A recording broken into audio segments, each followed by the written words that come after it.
It's funny, I was just before I come out on stage tonight, I was in the back there, and I was pacing back and forth, and this woman came up to me, and she said, "Are you nervous before you go out on the stage?" I said, "Ma'am," I said, "I've been all the way from Lincoln, Nebraska up to Alaska." I said, "I've been from Maple Creek over to Vernon and all the way up to Clandonnell."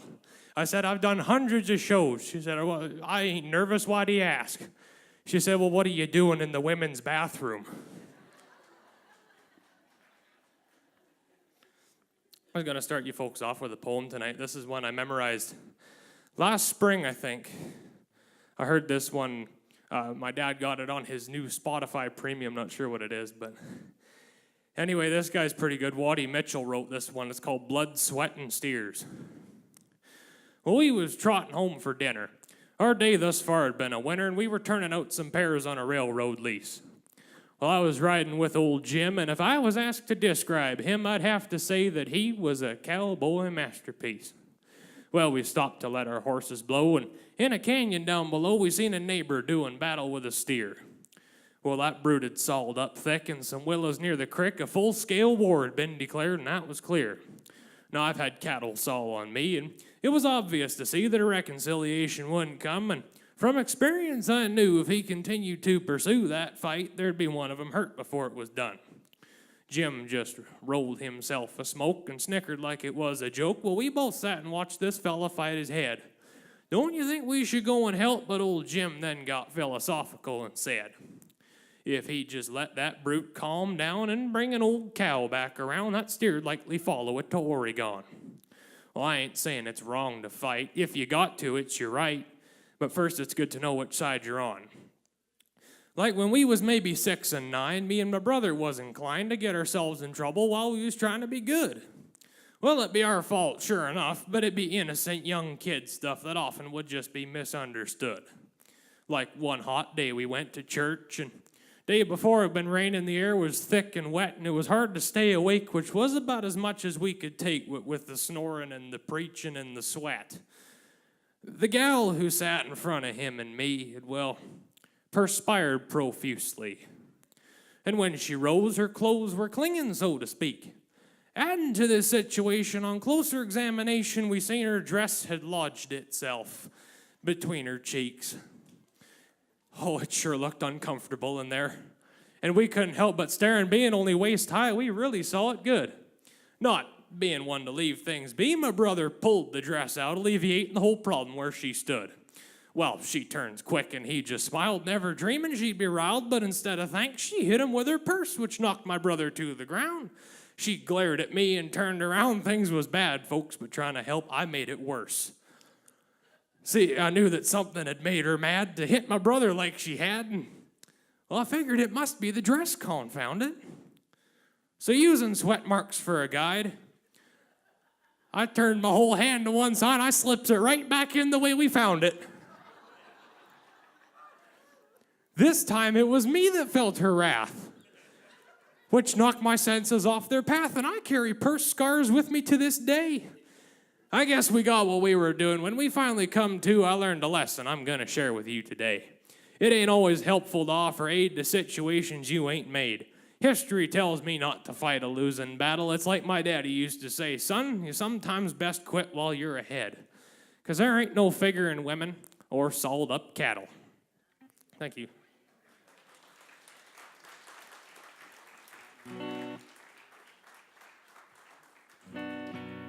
When they told me to do this show, they wanted, because this is a multicultural show, they wanted me to represent the cowboy culture of this area. So I'm going to do an Ian Tyson song for you.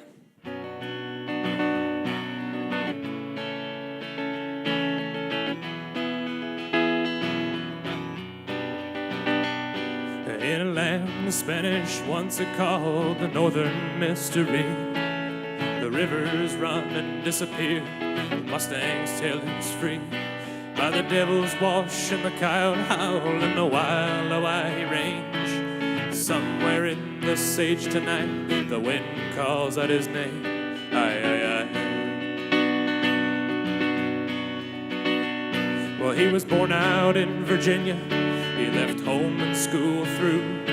In the deserts of Nevada, he became a buckaroo. and he learned the ways of cattle, and he learned to set a horse, and he always packed a pistol, and he practiced deadly force. Aye, aye, aye. Well, then Claude became a trapper, and he dreamed of the bygone days, and he studied bobcat logic in the wild and silent ways. In the bloody runs near paradise, in monitors down south, trapping cats and coyotes, living hand and mouth. Aye, aye, aye. Well, Claude took to living all alone, out many miles from town. A friend, Jim Stevens, brought supplies, and he stayed to hang around. That day, 2 wardens, poking elms, drove in to check Claude out. They were seeking violations and to see what Claude's about. Aye, aye, aye.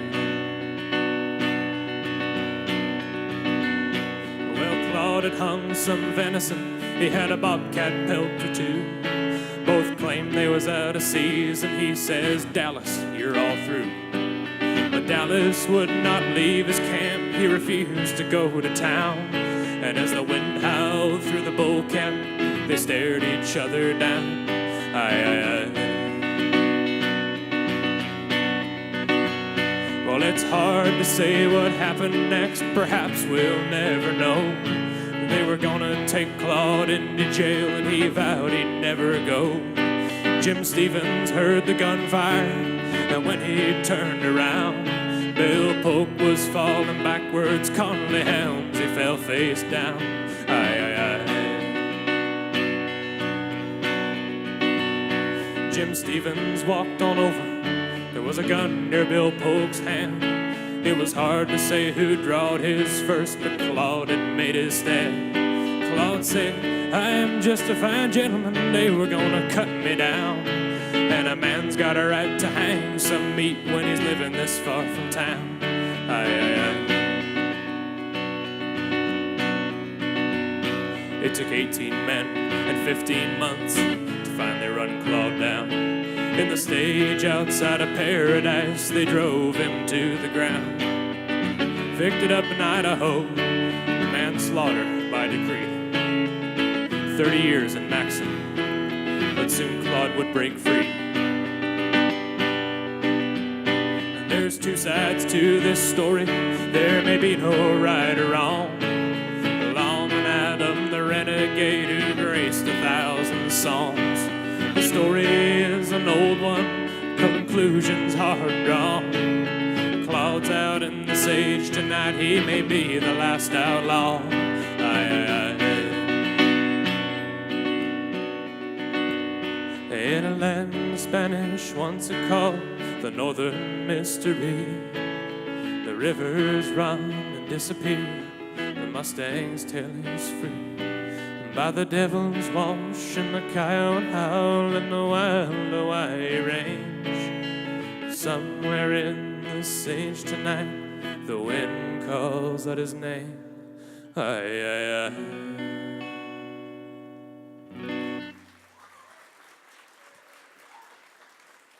Thank you.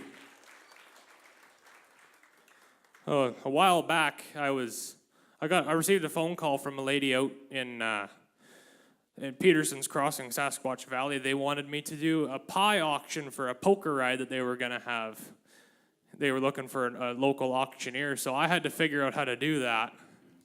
So the best way we figured for me to learn how to do the auction call was to learn to do the song The Auctioneer by Leroy Van Dyke. So I figured I could do that one for you guys tonight.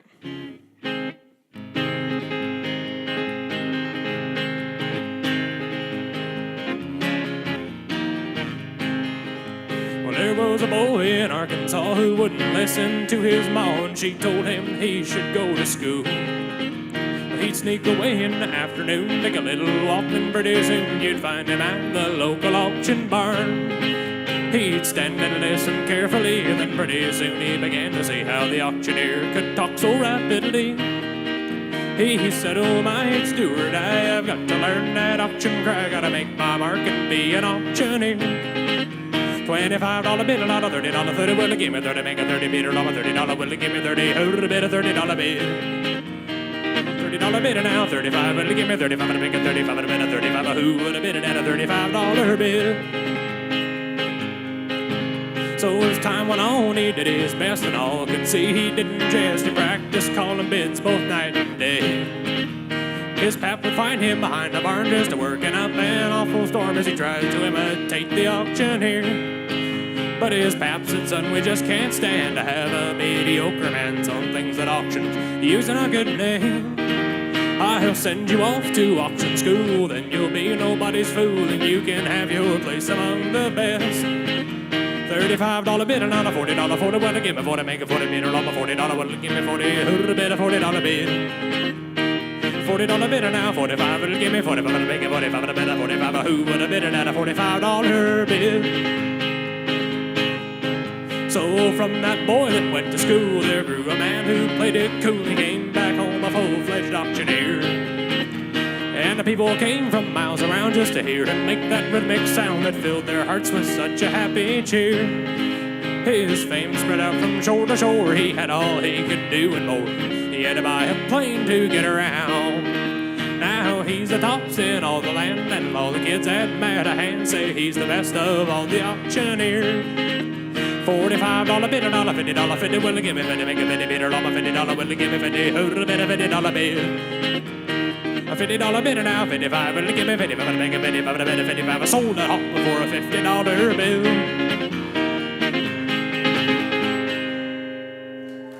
Thank you very much, you guys have been great.